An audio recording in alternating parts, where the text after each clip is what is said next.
La Magrana Vallesana som una associació de consumidors i productors que ens vam...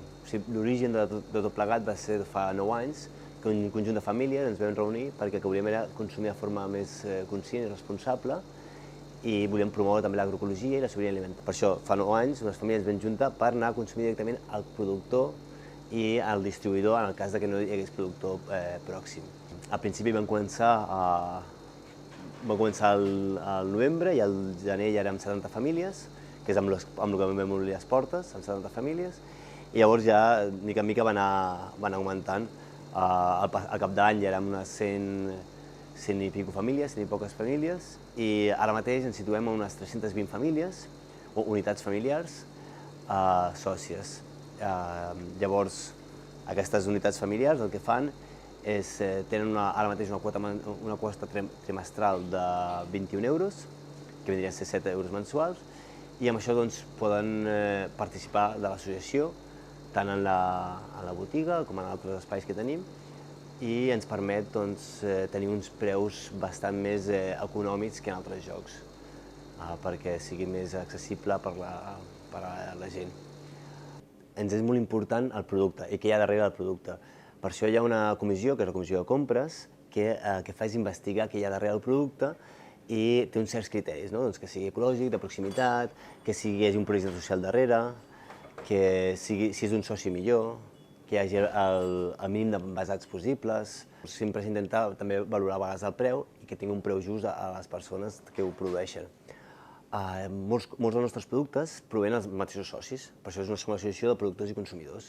Així com tots els nostres pagesos són socis, també l'oli, les carns, també les cremes, diversos socis també produeixen per l'entitat.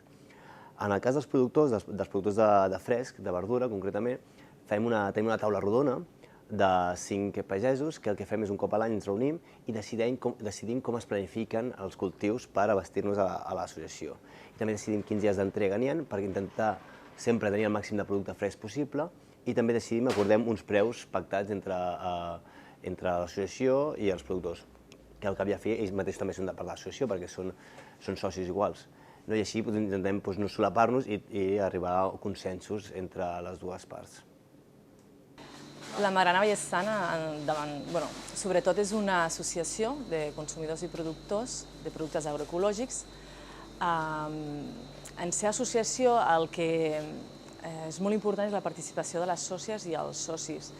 Per això hi ha una junta triada a l'Assemblea General, que es fa anual, i dura 4 anys. Després deriven unes comissions i d'aquestes comissions també hi ha grups de treball. Aquests grups de treball, quan hi ha una necessitat, fem una crida o potser estan en alguna comissió i s'animen i ho porten a terme.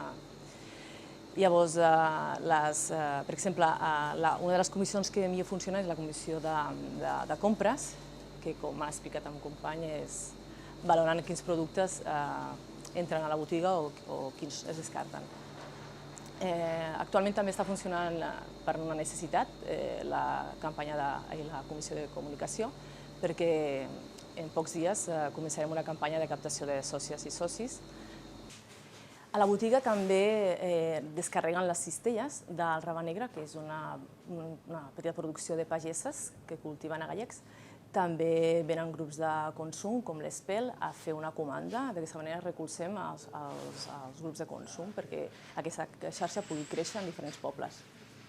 I la Magrana, per recuperar també les llavors antigues, i Autòctones el que fa és té un hort museu on es conviden escoles i altres entitats per parlar de la sobirania alimentària i d'aquesta recuperació de llavors. Doncs des de la Magrana, els projectes de futur que tenim seria intentar ampliar el tema de la participació dels socis, sobretot fer més captació a nivell de socis també, i el que ens interessa és fer com una gran xarxa entre tots els grups de consum per poder agilitzar tot el tema amb les administracions, tot el tema de l'agroecologia i dels grups de consum a dins del mateix Vallès, de la comarca.